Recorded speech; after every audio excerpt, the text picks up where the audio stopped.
The light begins to dawn through the trees, bringing light to the village of Caballona here in the Dominican Republic. With the sounds of morning, children are the first to awaken, and there are children everywhere. The men are next to appear as they head for the sugarcane fields where they will work until dark for $3.50 a day.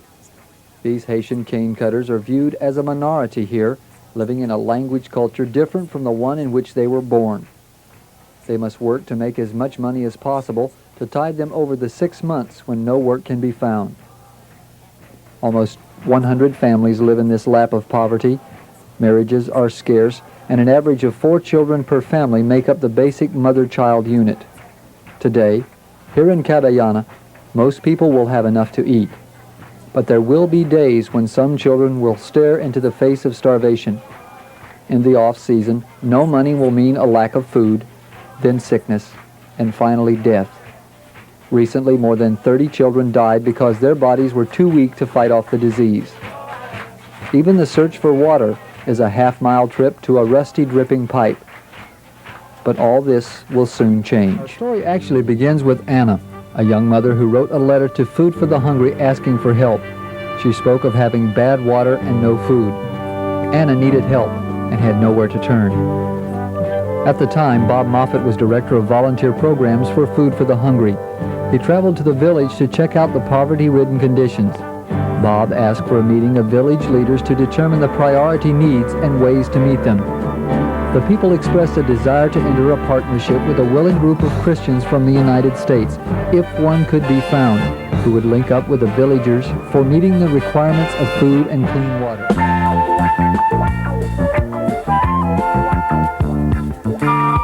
Almost 2,000 miles away, the hand of God was stirring the hearts of Christians in a small town in Ohio.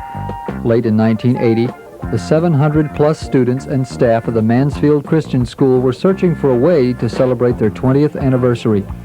They wanted to show the people of their community appreciation to God for giving them their educational facility debt-free.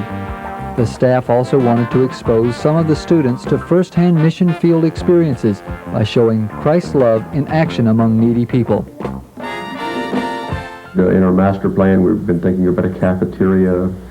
We've been thinking about a swimming pool and about lights on our ball field. And about then, the Lord just really spoke to me. He said, you know, He helped me to realize how rich we were. And rather than reflecting on using this money for ourselves, it was kind of the idea we ought to do it, but let's use that money to reach out.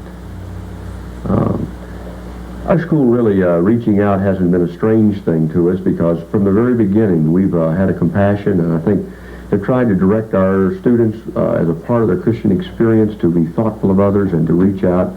And some of our projects have reached into the mission field and helped some schools in Belém, Brazil, and we've helped some Indian reservation missions here in this country. And as our school grew and some of our students became high school age, we began to work some in our community because we felt these high schoolers need to work with somebody they could relate right to in our own community. So you were looking for a project that would be significant, but also some way to fund it so you could really do something important overseas for God. I think that's exactly it, and it just seemed as we thought about it, and this being our 20th anniversary year, God just seemed to say, you know, there's no better way to express your thanksgiving to me than to reach out to a people in need. And so we reflected upon that and thought, wow, that's fantastic. Key heard of another Christian school in Salem, Oregon, who set out to raise funds by sponsoring a record-setting car wash.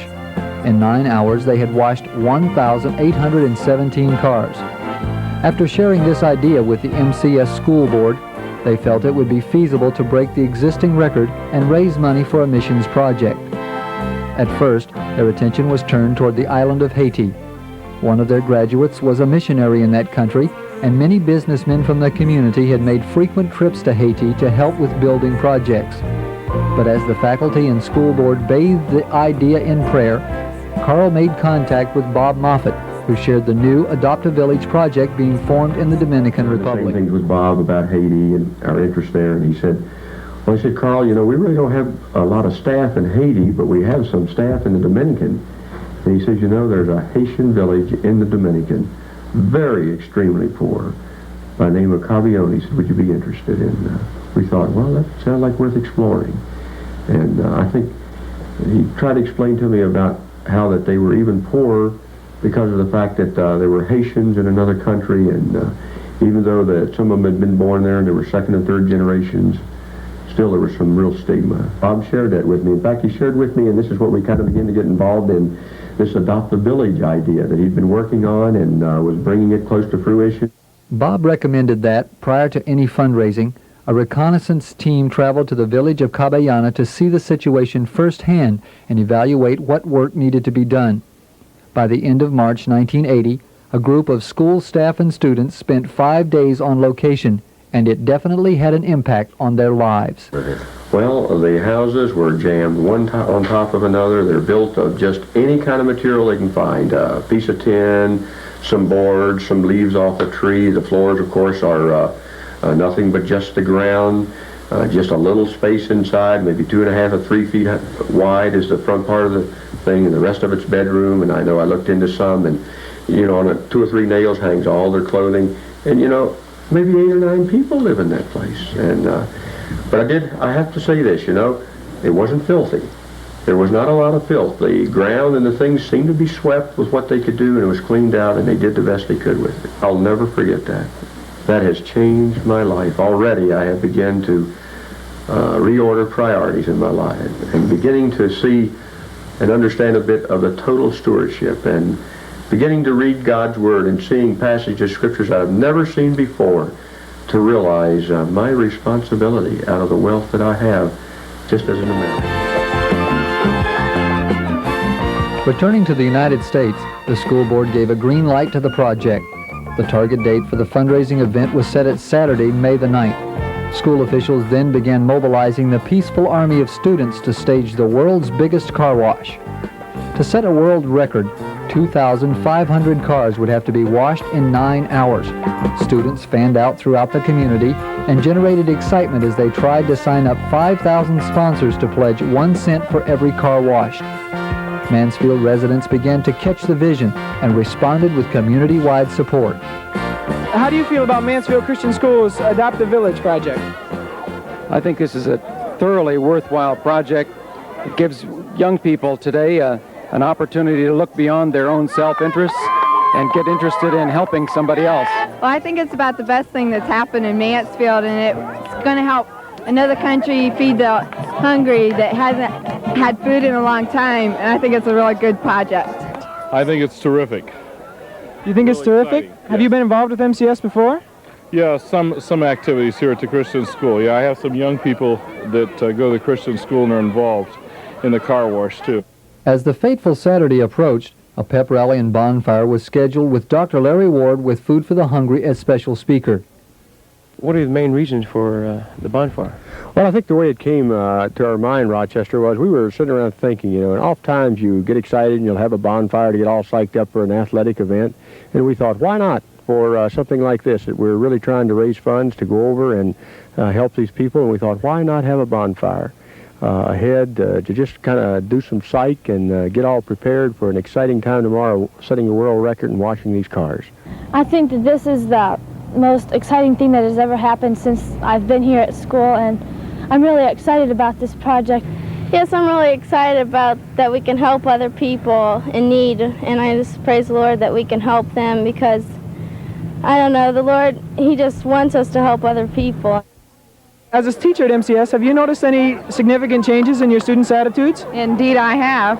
We had a pep rally this afternoon, and Dr. Ward from Food from the Hungry came, and I have never seen kids so excited at any athletic event. I'd like to show you what our cheerleader version of the car wash is. So we thought, being Mr. Swaggerty was one of the main guys on the car wash committee, we show him just how to wash a car. Oh, yeah. All right, first of all, we have to rinse the car off and make sure we get all the dirt off. So we're going to rinse the car. All right, now once the car is rinsed really good, then we have to use lots of soap. All right, and last of all, to make sure all the soap is off and all the dirt's off.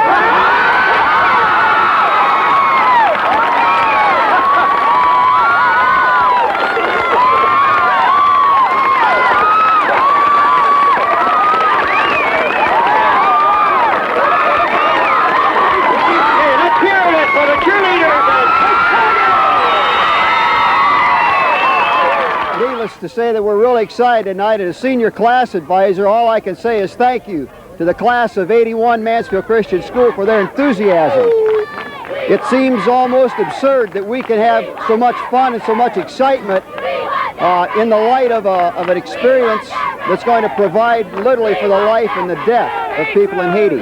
This is a life and death matter for them, and the kids here for the past 2 weeks have really been excited and just been having a great time.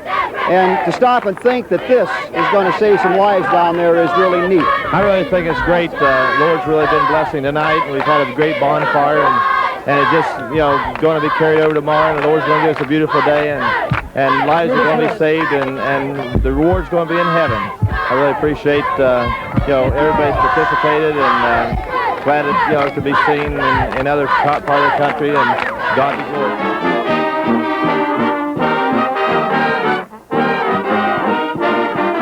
The day dawned with an overcast and showers, but the 54-degree temperatures failed to cool the enthusiasm of community participants as well as students. Sir, you're getting here kind of early. Why are you here so early? Just want to get ahead of the crowd. I expect to be a good turnout. I just got up early and I thought it started at 8 o'clock. It must have took you quite a while to get all the apparatus out. Yeah, it takes really about 30 minutes to get it on the ground, and then another hour to hook the hoses all up and get it charged with water, tested, build the ramps over it, put the buckets out. What kind of system are you using? Well, it's a system that was built by one of the a couple of the firemen at parents in our school, and they started out with a 3-inch plastic pipe, and then took 2-inch leaders off of that thing to make the 7 lanes, and that's where we hook our hoses up to. And using a 2-inch supply, and then they're using a 3-inch fire hose, 2.5-inch fire hose for supply off of the hydrant. And the supply comes into both ends of it. So we have water coming to both ends, and there are valves on every line going out, so we can shut them down if we have a break and repair them, and there's a valve in the middle. So we've got plenty of pressure, I'll tell you. When the actual washing got underway, it was Mansfield Mayor Edward Meehan who led a motorcade of more than 500 vehicles into the Mansfield Square Shopping Center.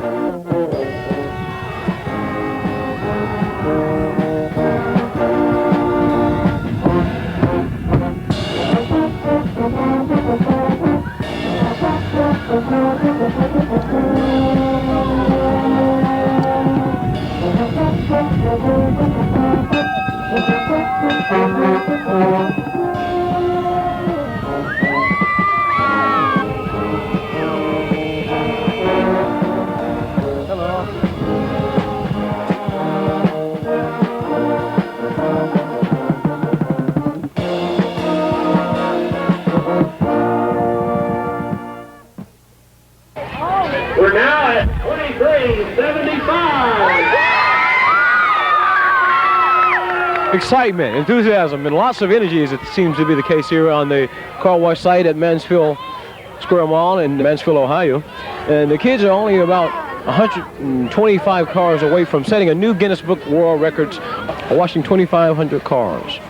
And they will have set that record in about approximately 6 hours, which is really a challenge.